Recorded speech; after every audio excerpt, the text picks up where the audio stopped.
Buenos días a todas las personas conectadas en esta transmisión. Es un gusto saludarlos nuevamente en la quinta jornada del octavo Congreso Nacional de Bibliotecas Públicas, Oralidades y Culturas Orales en las Bibliotecas del Sur. Ayer hicimos un recorrido por las oralidades y su relación con la educación y la formación de ciudadanías. Hoy nos centraremos en un eje temático denominado Oralidades en la Cultura Digital. Este eje parte de reconocer cómo el surgimiento y el desarrollo de la cultura digital ha significado un renacer en la oralidad, debido a la relativa facilidad de registrar, producir y poner a circular productos digitales con presencia de la oralidad, ya sean sonoros o audiovisuales. En este eje se propone reflexionar sobre las prácticas de la oralidad nacientes con las nuevas tecnologías digitales, sus potencialidades, pero también las limitaciones para la mediación en la lectura, la escritura y la oralidad misma. Las preguntas orientadoras de la reflexión de hoy, como hemos venido trabajando en los otros días y que les invitamos a tener muy presentes durante el día, es: ¿qué características tienen las oralidades propias de la cultura digital? ¿Cuáles son los alcances y limitaciones de la cultura digital para el desarrollo de la expresión oral y la mediación de lectura, escritura y oralidad? Les recordamos igualmente que pueden escribir sus preguntas, comentarios y aportes en el chat. Al final de la conferencia tendremos un espacio para compartir y resolver algunas de ellas. Es muy importante que escriban sus nombres al ingresar para que nosotros podamos saber quiénes son las personas con las que interactuamos en el chat. De no poder renombrarse en la plataforma, les pedimos que cuando hagan un comentario o pregunta nos escriban también en el chat sus nombres para tener claridad de este dato. Antes de dar inicio a nuestra conferencia magistral de hoy, queremos también invitarlos a participar en uno de los 25 talleres del Congreso. Estos talleres se realizarán el día sábado 26 de noviembre en la mañana de 9 a 11 o en la tarde de 3 a 5 p.m. Allí compartiremos y abriremos la conversación alrededor de reflexiones, ideas, experiencias y de recomendaciones prácticas también sobre las oralidades y su relación con la diversidad cultural, la memoria, la formación de ciudadanías, el uso y apropiación de las nuevas tecnologías para fortalecer la labor bibliotecaria en el país. Cada taller tiene un aforo máximo de 25 personas y aún tenemos cupos disponibles. Para inscribirse, recuerden que deben ingresar a la plataforma del Congreso, a la sección Talleres. Allí encontrarán el formulario de inscripción y recuerden que para inscribirse a los talleres también deben estar inscritos previamente al Congreso. Con estas aclaraciones y esta invitación empezamos con nuestra conferencia magistral del día de hoy acerca de las posibilidades de la oralidad en la cultura digital, a cargo de Mauricio Patiño Acevedo. Mauricio, buenos días, bienvenido y gracias por estar con nosotros. Mauricio es creativo digital y artista escénico, experto en estrategia digital y planeación de ambientes virtuales, ganador del Premio Colombia y Premio Ingenio en línea de la aplicación móvil de realidad aumentada, Pombo Mágico y Pombo Encantado en el año 2015, desarrollada con el Ministerio de Cultura. Es cuentero con participación y reconocimiento en más de 100 festivales de cuentería nacionales e internacionales. Es narrador internacional clasificado al Festival Internacional de Narración Oral de Teherán, en Irán, y participó en la creación de Maguaré y Maguarred, con el que todos ustedes están muy relacionadas, iniciativas del Ministerio de Cultura de Colombia. Adelante, Mauricio, tienes la palabra.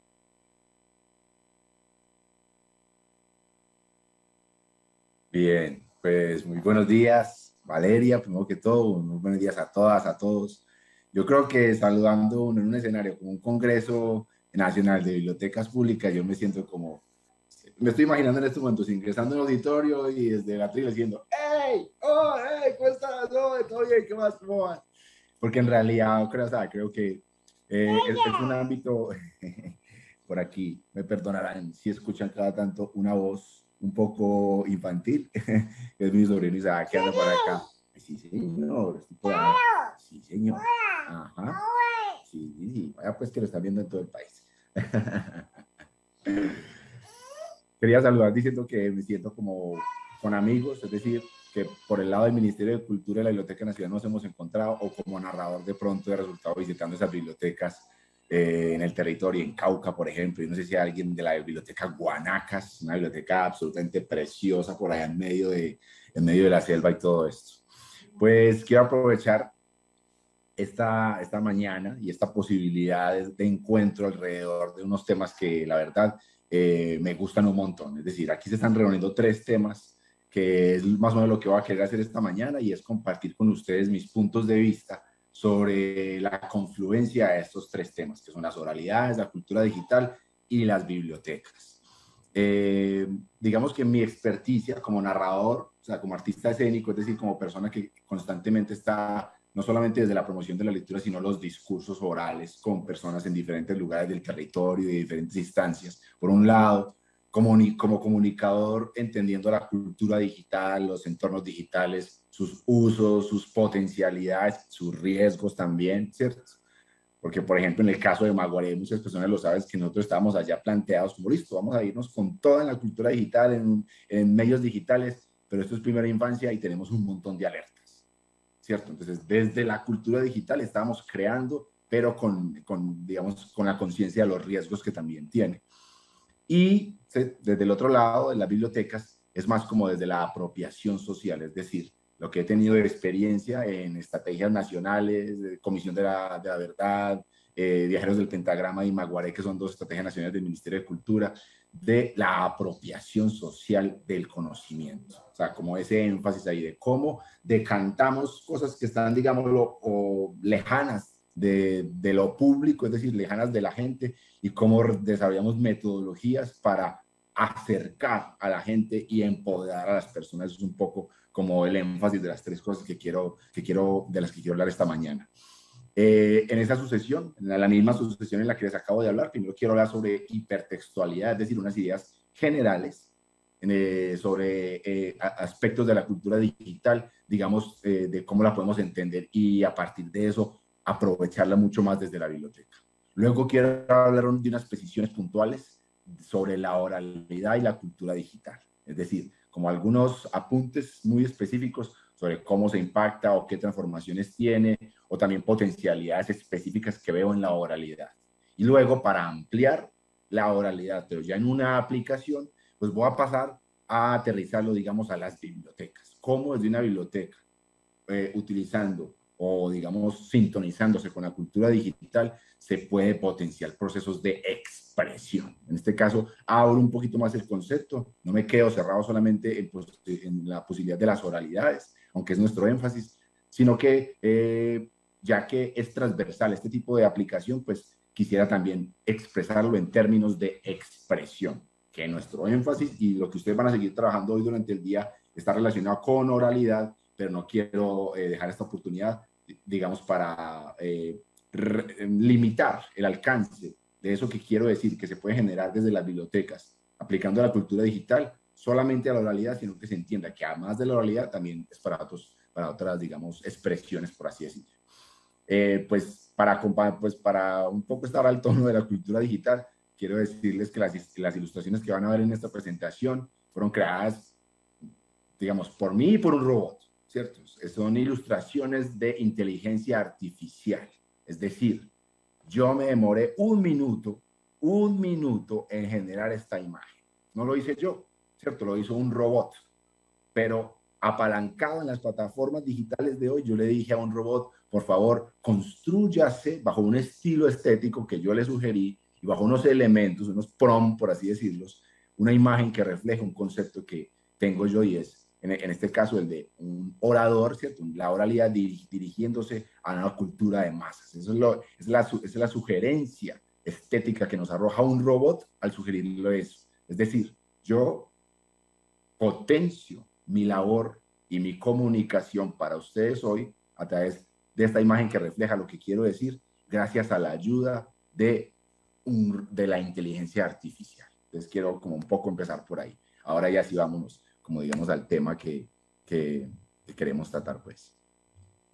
Lo primero quiero hablar sobre la hipertextualidad, es decir, el pensamiento hipertextual, esta invitación que nos hace la cultura digital a entender que no estamos solamente en un plano, por así decirlo, que es como el de la vida cotidiana, o en otras instancias la llamamos como lo análogo, es decir, el lugar donde nos encontramos, sino que actualmente vivimos diferentes capas de sentido.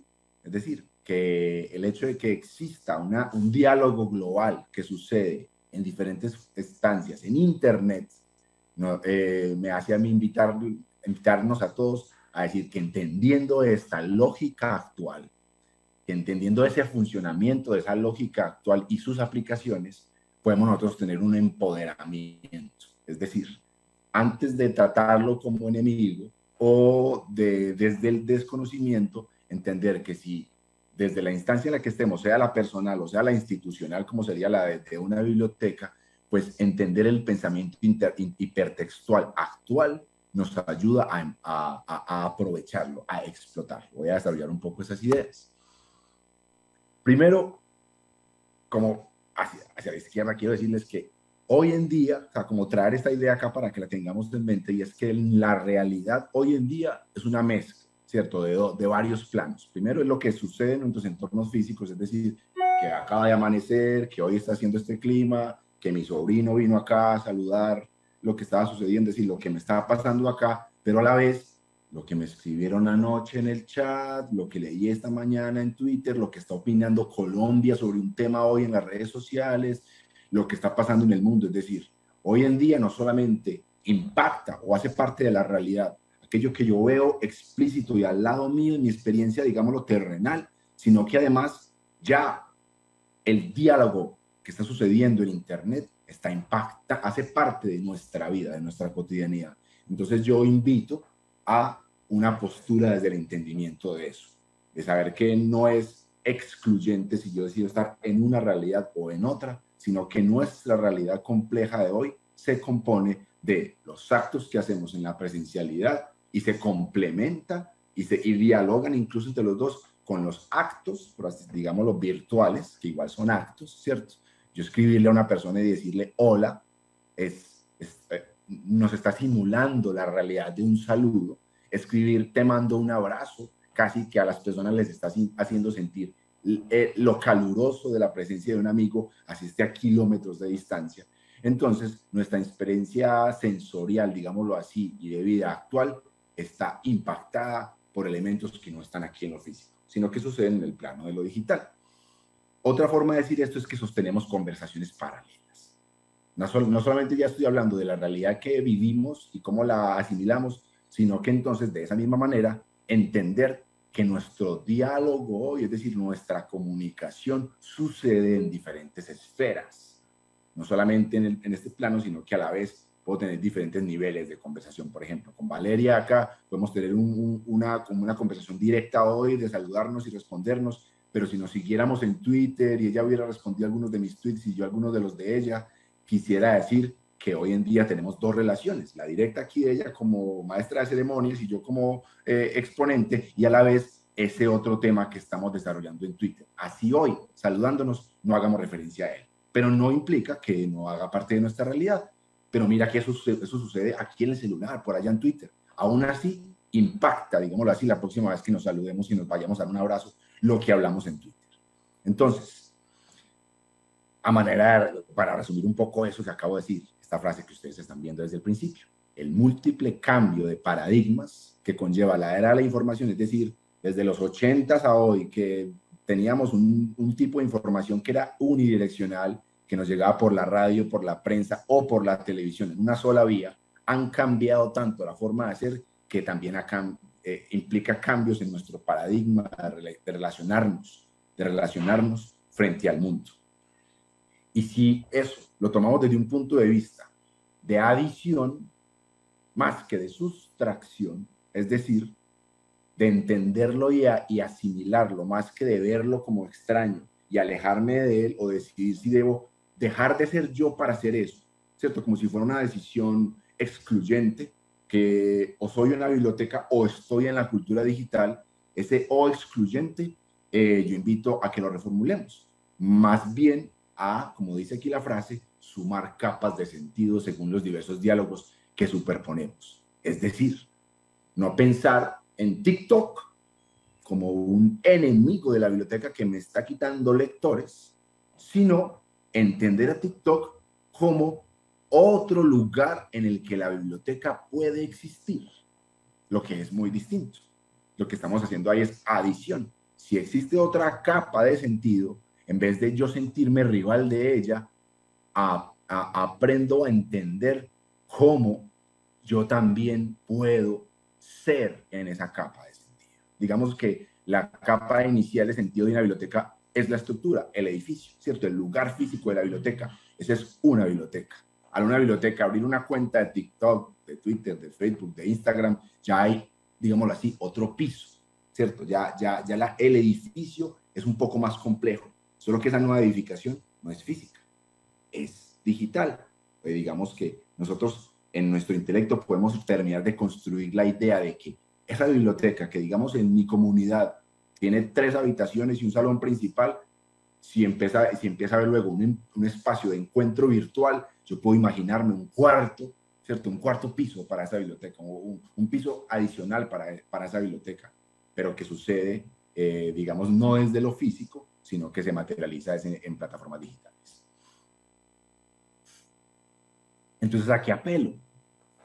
A postularnos o plantearnos desde la complementariedad más que desde la competencia. Es otra forma de decir también las ideas de antes. Es decir, entender que no es rival el nuevo medio que llega y la nueva forma de comunicarme, sino que puede sumarse a mis formas de comunicarme y de entrar en interacción con mi comunidad. Es más, de hecho me ayuda a tener mayores formas de comunicarme con mi comunidad. Si trabajamos bajo un enfoque que integra, ¿cierto? Cuando vemos un enfoque que integra, cuando la biblioteca se reconoce desde el territorio como un lugar físico al que llegan las gentes y con las que interactúan, pero además un lugar, una entidad que desde lo digital también promueve discursos, entonces, ¿qué sucede? Se vislumbra la expansión. Yo desde mi comunidad entiendo la biblioteca ya no solo como un lugar físico al que si quiero, digamos, surtirme ese servicio público como ciudadano, ya trasciende el edificio físico e incluso desde la comodidad de mi casa es probable que esta biblioteca pueda llegar y pueda impactarme a mí, sin físicamente tener una acción. Entonces, ¿yo qué sugiero? Que entender esto nos permite no solamente pues, conocer cómo se está moviendo el mundo y detectar esos discursos que migran a diferentes plataformas y que incluso una parte del discurso está en una plataforma y la otra en el otro, y es la conjunción entre ambas la que me hace entenderlo, no solamente para abrir la mente para eso, sino al entender que una idea, un concepto que yo tengo, puedo plantearlo desde una experiencia física, en complementariedad, con una experiencia expandida, apoyada en medios digitales, pues entonces al entender yo eso, también me sitúa en la posibilidad de diseñarlo. Es decir, al saber que hoy en día, por la realidad, digamos, de capas superpuestas que tenemos, por que las interacciones humanas están sucediendo, no solamente en lo análogo y presencial, sino además de otras maneras, en otros campos que no son visibles, pero que sí son, cierto, visibles aquí en este dispositivo celular que tenemos o en nuestro computador, pues al entender que la comunicación ya no es solamente lo que digo acá, sino además lo que está diciendo mi tweet, así haya sido tuiteado hace un mes, pero si alguien lo lee, esa persona está teniendo una experiencia de comunicación conmigo en este instante. Así yo haya tuiteado hace un mes y una persona por alguna razón lo leyó, es decir, el avatar mío, que es mi perfil de Twitter, sigue teniendo interacciones mientras yo estoy aquí hablando con ustedes en este momento.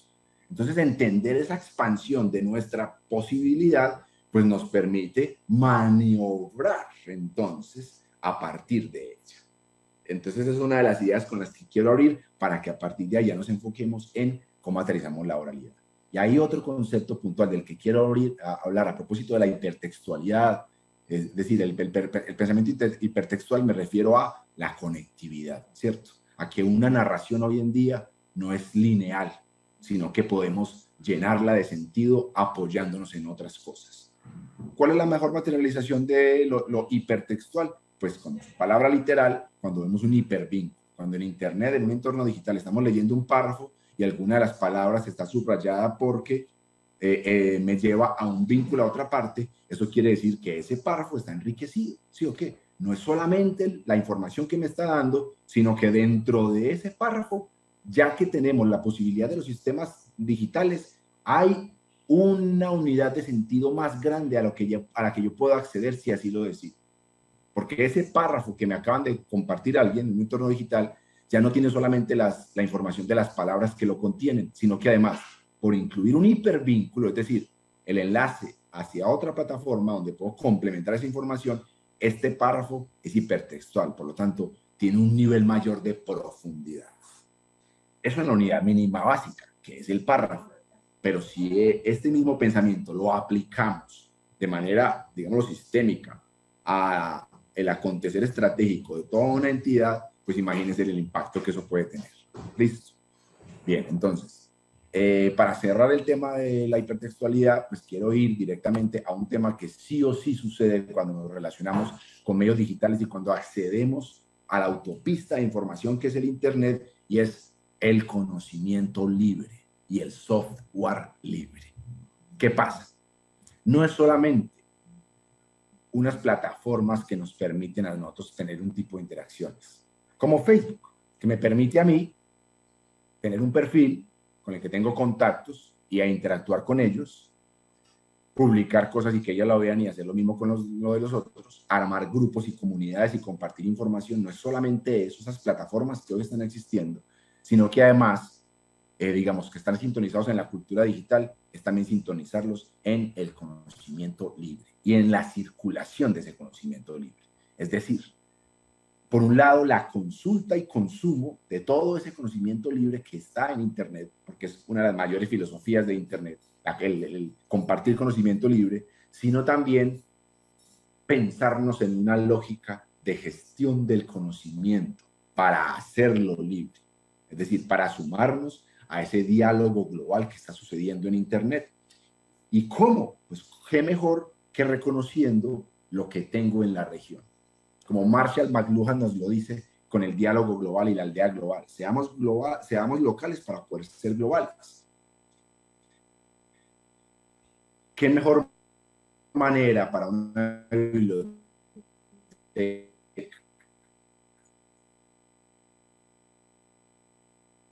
precisamente de lo más propio, pero que relacionarse, digamos, desde la identidad con ellos allí? Y hay algo más inherente a la cultura digital y al acceso a software libre. Internet no solamente materializa, digamos, espacios para ocio, que es a lo que la reducimos principalmente cuando nos quedamos en las redes sociales, y sobre todo en redes sociales consumiendo contenido, digámoslo así, sí, de ocio, contenido de entretenimiento base.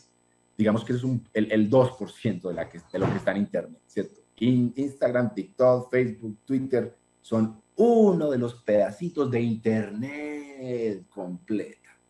Y saber que esta mayoría de esta información, la mayoría es conocimiento libre, conocimiento que personas han decidido organizar para compartir con otros y poner en un diálogo global y así complementar. Entonces, ¿qué sucede cuando nos arriesgamos a estar dentro de la cultura digital?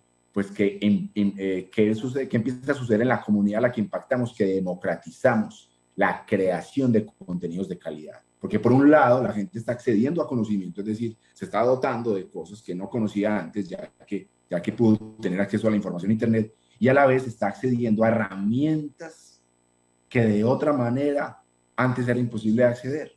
Ustedes pueden notar un boom, por así decirlo, en la creación musical del país. Un montón de artistas emergentes, sobre todo en los géneros urbanos y todo esto, pues tratar de entender la relación de ese boom con la disponibilidad de software libre, es decir, de programas de edición de audio y de producción musical democratizados, de tal manera que las personas no necesitaran la mediación de una disquera para poder llegar al producto final, que es tener una canción. Hoy en día, los músicos ponen su canción, la pegan y después del éxito es que llega la disquera. ¿Por qué? Porque hubo primero acceso al software libre, porque también tenían el conocimiento libre que les permitió saber cómo manejar ese software libre. Entonces, ya, ¿qué pasó? Ese discurso que tiene la persona que antes no tenía acceso a los medios de producción, ya sí puede ingresar al discurso global. Es decir, empodera a cada ciudadano con las mismas posibilidades. Por eso hablo de democratizar el acceso a la creación de contenidos de calidad, porque puedo acceder a herramientas que me permiten hacerlo. Esta presentación que ustedes están viendo la creé en Canva. Lo más fácil, lo más sencillo, lo más, digamos, gráfico para ustedes. ¿Y qué hice? Apalancarme en una herramienta digital, ¿cierto? Eso fue lo que hice yo. Y a otros niveles, pues se puede aplicar de muchas maneras. Entonces, en la medida en la que diferentes personas que antes no podían generar, decir su mensaje, sea cantando, sea escribiendo, contando, como sea, a medida que más personas puedan hacer eso, puesto que tienen acceso a los medios para hacerlo, que antes era, digámoslo, imposible acceder a un estudio de grabación, ¿cierto? ¿Por qué hay tanto podcast hoy? Pues porque es lo más sencillo de hacer. Porque descargo un programa de emisión, necesito un micrófono y necesito ideas. Es por eso que hay una proliferación de podcasts, de este formato. Y por esa misma razón, pues entonces nuestros discursos que transitan en nuestra sociedad se han diversificado. Porque ya no es solamente lo que diga Yamida Mats, lo que diga Julito, el de la W, lo que diga Gurizati, no sé quién, ¿cierto? Ya no es solamente esas voces que eran las únicas que tenían un micrófono y una forma de comunicarse. Hoy, Radio Bemba, ¿cierto? En Belén de los Andaquíes, Alirio y con todo su combo por allá en Caquetá, pues puede estar haciendo una emisora. Y la gente de Belén de los Andaquíes en Caquetá puede estar diciendo, escucho un diálogo local, ¿cierto? Puede suceder eso. Y no estoy supeditado a un monopolio de la información. Entonces, esa es la apertura que nos da la cultura digital, entendiéndola como herramienta, como posibilidad. ¿Listo? Bien. Ahora sí me voy a entrar un poquito hacia la oralidad. Valeria me dirá, ¿cómo vamos? Si voy bien, si yo no debería estar diciendo estas cosas. Vamos bien, tranquilo, sigue adelante. Perfecto. Bien. Como se han dado cuenta, lo he postulado todo en positivo, ¿cierto? Creo que estamos en una época de proyectar crecimiento, cambio, de esperanza. Entonces, por eso quiero hablar en todos los términos en positivo. Entonces, a la hora de hablar de las oralidades, las veo empoderadas en su relacionamiento con su entorno real y su participación en entornos digitales, cuando se relacionan con la cultura digital. ¿A qué me refiero con esto? A que una oralidad que se reconoce, ya sea desde una persona que la ejerce específicamente como su quehacer, como mi caso que es la narración oral, ¿cierto? Llevar historias a personas de diferentes partes, tomar sus imaginarios para construir mis historias. Eso, yo me siento empoderándome en el momento en el que también puedo hacerlo en el entorno digital, porque amplío el impacto de lo que yo quiero decir. O las personas que pues, o todos, en otra instancia, no desde el oficiante de la oralidad, como puede ser un hablador, ¿cierto? Un palabrero en un guayú, o como puede ser un sabio, ¿cierto? Huitoto, una persona que tiene la palabra como su patrimonio, por así decirlo, sino también en nuestro uso cotidiano. ¿Cómo? A partir de la cultura digital podemos enriquecer, podemos reafirmar nuestras oralidades. Entonces voy hacia allá. Lo primero de lo que quiero hablar son de las transformaciones como inherentes o lógicas que suceden en la oralidad cuando la asimilamos pues como cuando la vemos desde la cultura digital. Lo primero es pues, que enfrenta un gran paradigma y es el cambio, ¿cierto? De la presencialidad a la virtualidad. La oralidad es principalmente presencial. Antes de los medios digitales era difícil comunicarnos con otra persona de manera oral, fluyendo. Luego el teléfono ya lo hacíamos, solo que estábamos eliminando varias capas de sentido, que era lo visual, la proxemia y todo esto, ¿cierto? Pero frente a las plataformas digitales, yo pienso que la oralidad sale triunfante en este primer reto que tiene. Porque precisamente lo que vemos en este, digamos, florecimiento en la era de la información digital en esos últimos 20 años, que ya podemos ir como concluyendo lo que han ido pasando desde el Internet, desde que surgió Facebook como primera red social, luego de los chats, ya después entender lo que podía ser Instagram o Twitter, e irnos para otros lados y ya actualmente andar por TikTok, pues las redes sociales están haciendo un muy buen trabajo por simular la realidad. Y es por eso que la oralidad, como una de nuestras formas más directas de comunicación, de inmediato se posiciona en las plataformas digitales y permite entonces que su forma, ¿cierto? Su forma se imite o se pueda trascender, digámoslo así, de medios digitales de manera muy similar a la que normalmente lo veníamos haciendo en entornos análogos.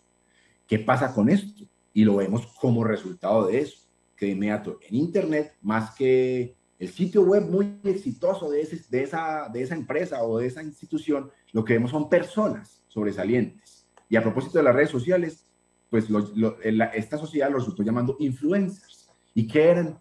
Si nos ponemos a ver, simplemente personas muy locuaces, personas que poniendo la cámara enfrente y dirigiéndose a ella, a las personas que lo hablan, simplemente fueron conectando, porque a través de ese lenguaje natural nuestro, que es la oralidad, nos conectaron de inmediato. Entonces, ¿qué pasa? Se vuelven en referentes. Frente a eso, para las personas que ofician la oralidad, lo único que yo veo son potencialidades, ¿cierto? Es decir, unos medios que hacen el trabajo de simular las interacciones que tenemos en lo análogo, lográndolo hasta cierto punto, ¿cierto? Porque el olor no lo han podido copiar, ¿cierto? La sensación de mirarnos de frente no la han podido copiar, ¿cierto? No la hemos podido copiar en redes sociales. El calor humano tampoco se ha podido copiar por más emoticones de caritas que diseñemos como reemplazo de eso. Si yo te digo hola y te acompaño de un emoticón con una sonrisa, pues está emulando a que cuando te saludé, te puse la mano en el hombro, ¿cierto? Pero obviamente, aunque entendamos ese código, no, un emoticón con una sonrisa no va a emular el verdadero toque físico de una mano. Digamos, diría yo que, como lo vemos en la última frase de acá, la realidad es mucho más compleja de lo sí mucho que ha hecho la tecnología por simularla, por simular encuentros nuestros en los que nos sentimos muy parecidos como hablando. O no me digan sino que en este momento ustedes posiblemente, si se han enganchado en las ideas que yo he dicho, han olvidado que hay un computador enfrente y se han concentrado a pensar en las ideas, y hasta en medio del lugar en el que ustedes están en su casa, me han debatido, han respondido o han ya empezado a escribir en el chat lo que quieren decir. Lo que quiere decir que Zoom, esta plataforma que estamos usando en este momento, es exitosa para simular un poco este proceso de oralidad, pero que evidentemente pues, se queda corta, porque la oralidad, como yo lo llamo acá, más que un intercambio oral, es una dramaturgia de los elementos que nos rodean en el momento. Una conversación en vivo, una reunión alrededor de la palabra, contempla muchos más escenarios o muchos más elementos y los reúne y los integra que, digamos, el reduccionismo que pueda haber aquí, en que solamente, digamos que ustedes no se están condicionando por el solecito que yo estoy sintiendo acá esta mañana aquí en Medellín, ¿cierto? De pronto lo verán en mi imagen, pero ustedes no están sintiendo eso como yo. Eso le faltaría a la tecnología para simularlo. Sin embargo, sí están sintiendo la calidez de lo que les estoy diciendo y lo que podemos decir. Entonces, me parece a mí que frente a la cultura digital, la oralidad potencia su radio de acción. Es decir, llegar a unas personas, llegar a muchas más y llegar también de maneras distintas. Eso desde las transformaciones.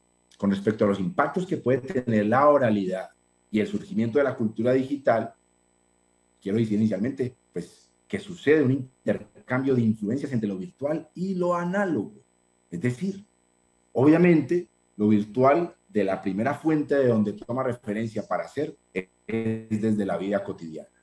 Entonces, nos podemos imaginar en este momento los memes que salen y las primeras memes, estas manifestaciones de humor gráfico puntual, así que nos identifican a todos, pues normalmente vienen de comentarios de la cotidianidad análoga, es decir, de cómo somos los seres humanos en nuestra cotidianidad. Es decir, los medios digitales toman de la cotidianidad para alimentarse de ella, pero llega a un impacto tal en el que ya nos hemos encontrado, y creo que ustedes también, en escenarios en los que estando reunidos, podemos citar como chiste un meme de Internet.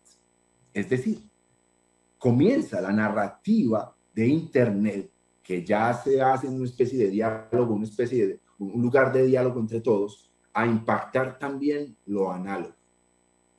O no me va a decir que ninguno de ustedes ha estado involucrado en una conversación en los que alguno de los actores de la conversación para referirse a algo, dice numeral, ¿cierto? Estamos hablando y decimos, ay, numeral, deje así, ¿cierto? Eso es tener lenguaje de medios digitales en la oralidad. ¿Pero por qué? ¿Por qué? Porque es que hay códigos comunes. Si yo estoy en medio de una conversación y digo numeral, deje así, estoy apelando al sentido de entendimiento que tienen las personas de lo que significa un numeral para decir, esta persona quiere sumarse a esa tendencia, quiere hablar de este tema. Entonces mira cómo la oralidad análoga, por así decirlo, también se impacta por lo que pasa allá. Para personas suficientes de la oralidad, en mi caso los narradores orales o por ejemplo los comediantes, las personas que hacen stand-up comedy, constantemente uno está tomando de las redes sociales referentes públicos y comunes, y en el ejercicio de conectar en vivo de manera análoga con unas personas vienen estos. Hace muy poco, en escenarios aquí en Medellín, en diferentes partes, de inmediato, buenas, para saludar al público, buenas noches, ¿cómo están? A mí me chimba conocerlos. ¡Guau! Todo el mundo se empezó a reír y dice, ¿qué pasó? Si eso pasó apenas ayer. En internet estaba rotando, ¿cierto? Las imágenes de esa telenovela mexicana que quiso imitar el acento colombiano, que fue polémica en todas las redes sociales, y habían pasado pocas horas de yo conocer eso, y ya, frente a unas personas que estaban en un escenario viendo un show, de inmediato estaba ese código ahí. Y fue una manera de conectar. Y eso pasó hace 15 días, ¿cierto? Entonces mira cómo desde la cultura digital también traigo elementos, porque sé que como ahí vuelvo a la hipertextualidad, como sé que tenemos una conversación paralela, como sé que hay unidades de sentido común que no están pasando en este plano, sino en otro, y si yo las traigo acá, pues entonces conecto eso. Ahí es donde yo hablo de expansión, más que de sustraer. No, es que yo no estoy en Twitter, entonces yo no sé lo que pasa allá. Si yo en mi conversación cotidiana traigo un dato relevante que entendí en Twitter, pues ahí lo que estamos haciendo es un diálogo. Y como humanidad, lo que estamos haciendo entonces es sacar lo mejor de lo que hacemos. Ya después vemos qué hacemos con la contaminación que genera tener tantos celulares en el bolsillo y el impacto de la tierra, ¿cierto? Es como vamos resolviendo, yo me estoy parando desde el positivismo hoy, pero vamos resolviendo uno a uno. En este envión rápido de la humanidad llegó y generó toda esta tecnología sin darse cuenta que estaba afectando el planeta, pero a la vez quedamos con un montón de herramientas ahí. Ya no sabemos qué hacer con Facebook, pero sigue siendo una plataforma increíble para reunir gente y compartir información. ¡Wow! Ya después de que pasaron unos añitos de Facebook, de pronto podemos trascender a solamente compartir mi estado y cómo me siento, a entonces darme cuenta que eso lo que es una gran herramienta de compartir y de reunir grupos y de compartir información. ¿Qué uso le voy a dar entonces a eso? ¿O me voy a quedar compartiendo memes? ¿Cierto? Es más entonces el uso que le damos a eso. Con respecto a la realidad que me está yendo ya para otro lado, y los impactos que puede tener, quiero decir que no es un tránsito en una sola dirección. Que yo como oficiante de la oralidad me vaya hacia los medios digitales y no vuelva. No, sino que es un diálogo entre universos. Lo que está hablando un poco más arriba, que hay un intercambio de influencias, que lo análogo impacta y afecta y tiene que ver con lo digital y viceversa. Y también quisiera hablar como de un análisis macro que estoy haciendo, digamos, que no tiene sustento teórico hasta ahora, y es algo que sucede, que es interesante de entender con respecto a nuestra participación en redes sociales, digámoslo a nivel masivo. Hemos visto en los últimos 20 años una evolución de participación en las redes sociales. Desde que salen las redes sociales, de las principales de ellas, como Facebook, que hicimos todos, nos abocamos, ya que nos abrieron la puerta. Antes solamente veíamos sitios web, antes solamente veíamos noticias, solamente leíamos el periódico, solamente escuchábamos radio, nunca participábamos. Pero con la cultura digital, ya yo podía comentar, ya yo podía decir, ya el contenido es mi estado. Entonces nos volvimos empezamos a ser creadores de contenido, de manera insípida, compartiendo estados. Me siento así, opino esto. Luego vino Instagram y nos muestra cada vez más herramientas para generar contenidos. Nos sugiere que hagamos reels con las fotos y los videos que tenemos. Entonces, evolucionamos a una persona que comparte de manera sencilla, digamos, básica, a ya lo que comparto es toda una idea completa, que no solamente es una idea completa, sino que la organizo en un video. Y esta red social me ayuda a crear el video. No tengo que irme a otra parte a hacer el video y editarlo y exportar. No, en esta misma red social me posibilita a mí ser creador de contenido, así como viene siendo en TikTok. Pero ¿qué analizo yo en TikTok? ¿Qué está pasando? Hay un montón de miembros de TikTok el 90% que no publican nada. Y hay un 10% que sí publica y tienen todos los seguidores. Es decir, nos devolvimos a acomodarnos desde la comodidad del televisor y estamos tratando las redes sociales que nos permiten crear, nos quedamos en la pasividad del televidente. Nos pusimos a ver al influencer, al que sí publica. Y yo me dedico a likear y a repostear. Y ya. Entonces eso también es una especie de potencial que yo le veo, puesto que lo que está sucediendo es que de las redes sociales en las que nos estamos moviendo, de Facebook, la humanidad se va para de Instagram ya se está pasando para TikTok, pero en ese tránsito cada vez son menos las personas que hablan. Cada vez es más hegemónico el discurso, es solo el influencer, solo el que compró los seguidores, solo esta persona la que habla. Entonces, casi que estamos volviendo un oscurantismo, por así decirlo, un oscurantismo, porque nos estamos otra vez callando y limitando a escucharle que sí habló. Por eso es tan importante el empoderamiento de la ciudadanía para que se sienta válido de decir y no que se quede otra vez en su rol pasivo al que estábamos acostumbrados hace 2 décadas a escuchar lo que diga la noticia en mí, lo que digan las noticias. Y ahí no hay nada más que decir, ¿cierto? Cuando habíamos abierto un diálogo global. Bien. Otro aspecto vital de la oralidad, si quiere situarse en un enfoque de adición frente a la cultura digital y no de sustracción, es que la cultura digital y sus sistemas de la información conforman, de manera voluntaria o no, un soporte para la memoria. Porque cuando la humanidad había hecho una recopilación en tiempo real de nuestras formas de hablar y cómo, dígame, cuándo habíamos tenido nosotros tantas herramientas como hoy para comparar la evolución de la oralidad año a año, si no es desde que tenemos registro de cómo hablamos todos, ¿cierto? El solo hecho de que nuestras interacciones sucedan en sistemas de información que dejan todo registrado, pues también le está dando inconscientemente a la humanidad hacia el futuro un registro en tiempo real de su oralidad. Y lo que puede permitir, ya para los estudiosos de ella, pues un análisis de eso, de cómo deviene, de cómo evoluciona o devoluciona, y entonces a partir de ahí unos estudios sociales que nos permitan tener un mejor entendimiento de eso. Entonces, hoy tenemos esa posibilidad, ¿cierto? Yo mismo me puedo ver hace 10 años cómo hablaba, si veo el video que puse en Facebook y pensar, wow, ya pienso muy distinto, ya digo cosas distintas. Yo mismo estoy haciendo un registro de mi forma de oralidad. O, a manera macro, pues podemos ver cómo empezamos a modificar nuestras formas de hablar o nuestras formas de referirnos, los temas que entran en conversación y que antes no entraban.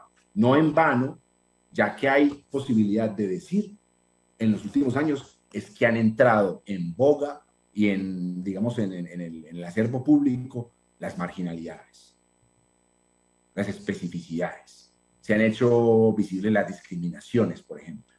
¿Por qué? Porque por fin hubo cabida para más discursos. Eso es inherente a la cultura digital, la democratización del habla.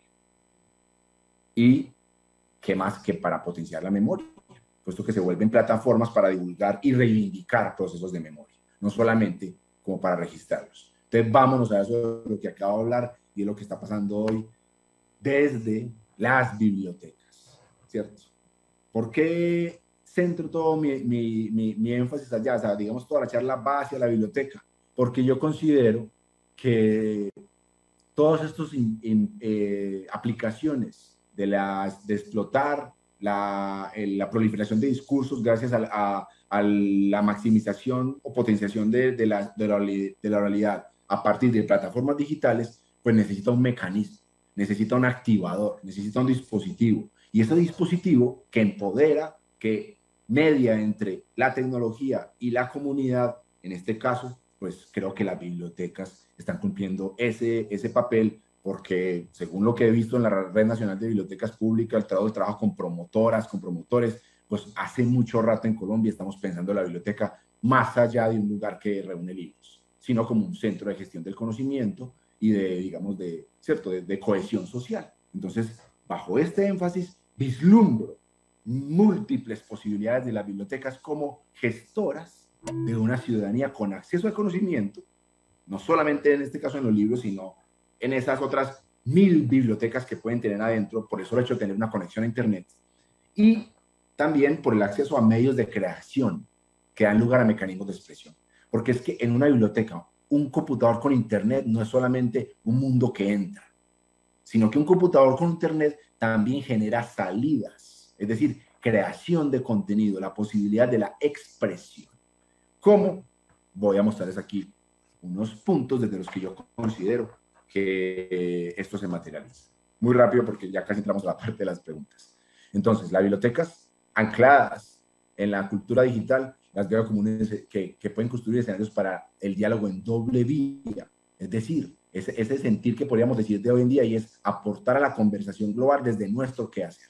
Yo como biblioteca, ¿qué tengo que decirle al mundo en Twitter, en TikTok, en Instagram, en LinkedIn, en todas partes? ¿Qué pasa ahí? Empieza a dar un flujo de audiencias. Las personas que tenemos acá, les decimos que aparte del libro de Kafka, hay este otro montón de, digamos, ilustradores surrealistas que también puedes ver y están en Internet. Es decir, expando la obra de Kafka con la persona interesada.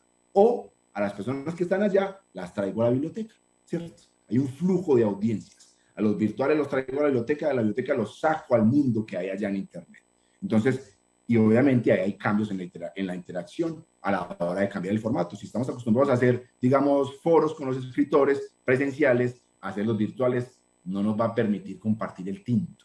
Entonces hay que hacer una adaptación de eso. Si vamos a hacer un foro virtual, y lo chévere de esta biblioteca era que cuando hacíamos conversatorios compartíamos tinto, pues entonces ya este foro virtual viene con unas instrucciones de prepárate tu tinto antes de comenzar la conversación. Eso es traducir nuestro quehacer a formas, digamos, posibles acá.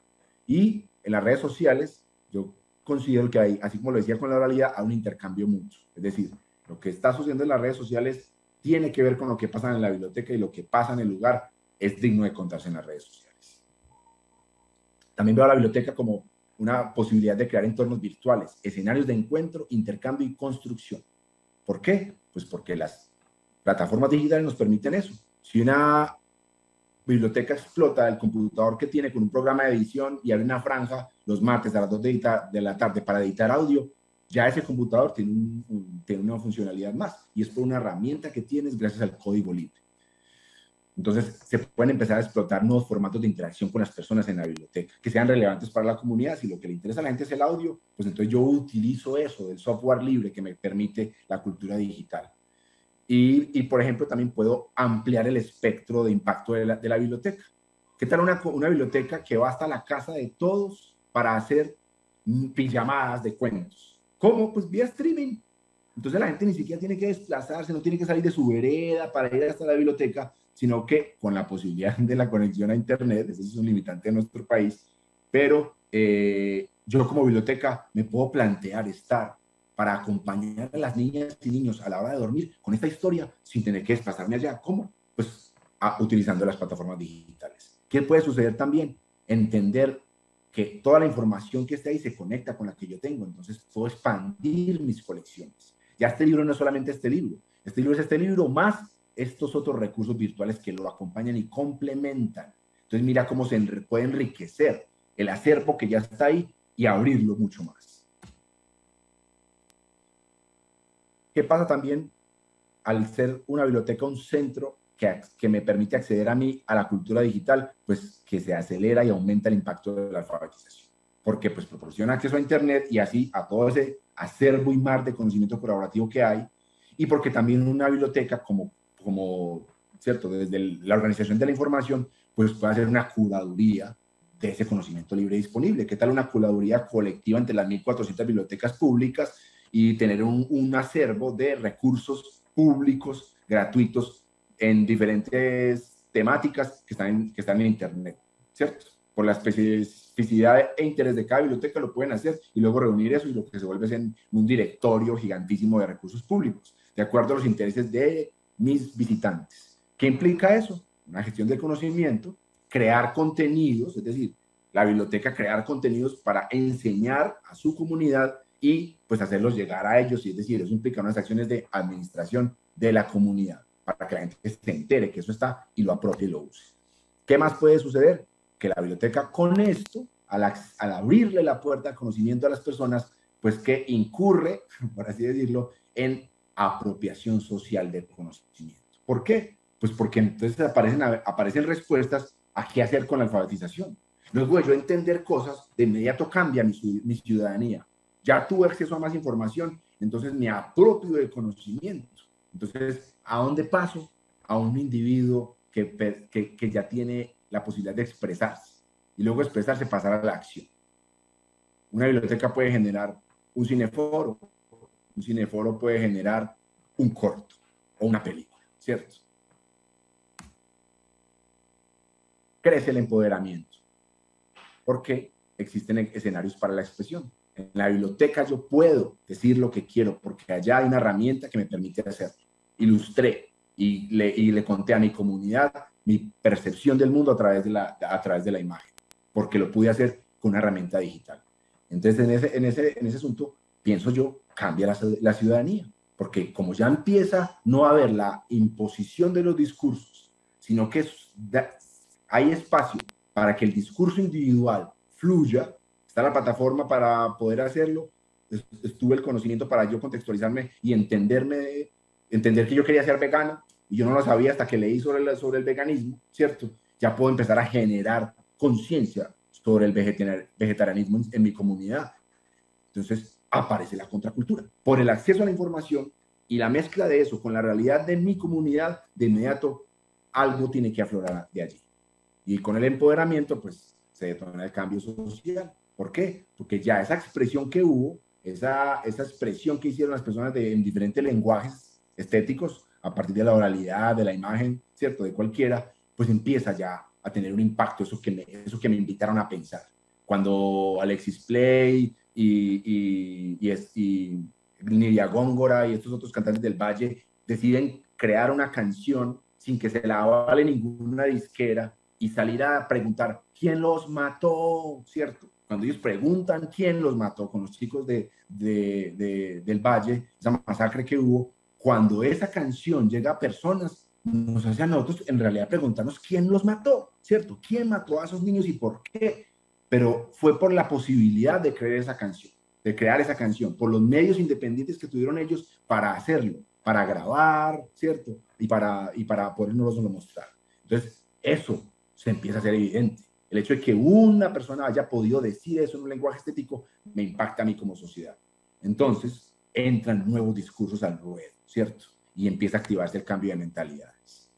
¿Y qué pasa en un contexto como el de nosotros? Lo primero que aflora a la hora de la expresión son las reivindicaciones. De inmediato, todos los excluidos salimos al ruedo.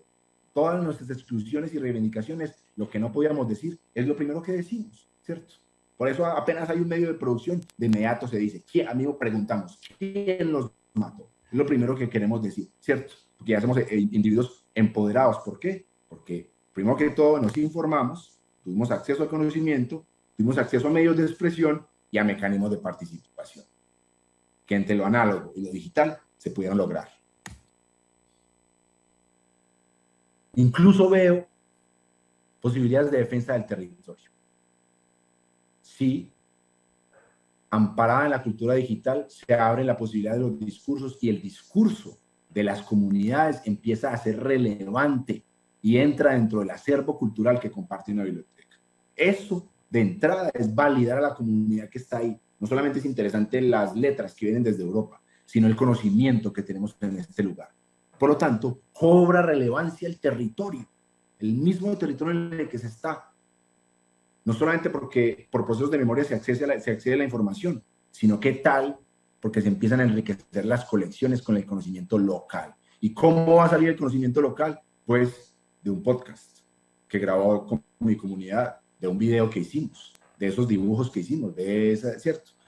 De esa posibilidad de creación que tuvimos gracias a las herramientas de la cultura digital. Este hecho de validar los contenidos comunitarios como recursos válidos para una biblioteca, creo que eso empodera y valida mucho el territorio. Y también, para cerrar, quería decir que en una biblioteca que se ancla de esta manera, pues genera un ambiente propicio para la confianza. Y a partir de ahí, entonces surge el reconocimiento, la persona se siente tranquila para participar y de inmediato emergen todo ese tipo de marginalidades. Entonces, se da diversidad, se da cabida a la diversidad dentro de lo público y se alcanza ese disfrute de lo público, puesto que una institucionalidad pública me permitió a mí ser, incorporando herramientas que, digamos, aceleran eso. También, ¿qué pasa? Si yo ya sé editar un audio, si yo ya sé hacer un blog y hablarle a personas de otro país y generar cooperación internacional con eso, pues entonces, ¿qué se vislumbra ahí? Con el tiempo y la construcción constante de esto, pues unas dinámicas que empiezan a pasarse ya al territorio y que se salen del computador, y es la autogestión. Saber que las personas pueden tener los mecanismos para cambiar su realidad. Eso es de lo más importante que puede tener el efecto secundario de que yo tenga un programa de edición y pueda hacer mi canción si quise. El efecto secundario es que hoy yo como ciudadano puedo expresarme sin pedir permiso, por así decirlo, del establecimiento de si me lo dice y me lo valida o no, si la disquera cree que esa canción tiene un coro pegajoso o no, ¿cierto? Entonces miren cómo puedo, todas estas herramientas me generan a mí la confianza para la autogestión y pues la participación colaborativa. Y ya algo a lo que ya sí sería tema del siguiente congreso, porque entiendo que ustedes dejaron el tema iniciado del anterior y lo relacionan en esto, yo creo que pasaríamos para el otro año, para dentro de 2 años, seguir hablando, y es también se empieza a aparecer y a vislumbrar el territorio digital. Es decir, esos lugares, ¿cierto? Lugares, hago entre comillas lugares, en los que yo ejercí mi ciudadanía. Así fuera un .com, ¿cierto? Así fuera mi perfil de Instagram. Pero ya se establecen también como territorios. ¿Por qué? Porque la vida de esta comunidad sucede aquí y también ahí. Entonces empiezo a colonizar un territorio digital. Esa es como la idea final que quiero dejar ahí, porque sería como lo más provocador que yo pienso. Y es cuando tengamos unas interacciones digitales combinadas con lo análogo, es el resumen de toda mi charla, es la complementariedad más que la competencia, es decir, sumarle a mis interacciones análogas las digitales y a partir de ahí, entonces también empezar a reconocer lo digital como una especie de territorio y a partir de ahí entonces habitarlo, ¿cierto? Entonces yo creo que con eso quisiera cerrar para ya que nos queda un ratico para preguntas. Valeria. Gracias, Mauricio. Te agradecemos mucho por tu presentación y por la problematización que haces de este tema desde una visión muy interesante que ha sido resultado, me imagino, también de tu práctica y tu quehacer, y pues que nos deja con muchas inquietudes, pero también con muchas claridades, ¿no? Pues lastimosamente no tendremos mucho tiempo para hacer las preguntas porque tendremos que salir en un momento al receso. Sin embargo, quería pues compartir un poco de los saludos que envían de distintos lugares del país, desde Antioquia, Atlántico, Boyacá, Bolívar, Chocó, Córdoba, Cundinamarca, Huila, Magdalena, Tolima, Valle del Cauca. Bueno, están conectados desde distintos lugares del país, escuchándote esta mañana. También quería compartir algunos de los comentarios frente a tu exposición. Aldo Romero dice: buenos días, saludos desde la Biblioteca Pública de Polo Nuevo en Atlántico. Este es un tema de importancia. Actualmente hay que innovar para llegar a todos los rincones del territorio. En nuestra biblioteca hacemos desde el 2020 transmisión en vivo de lectura en Facebook Live, cuentos de terror y suspenso con muy buena acogida. Wow.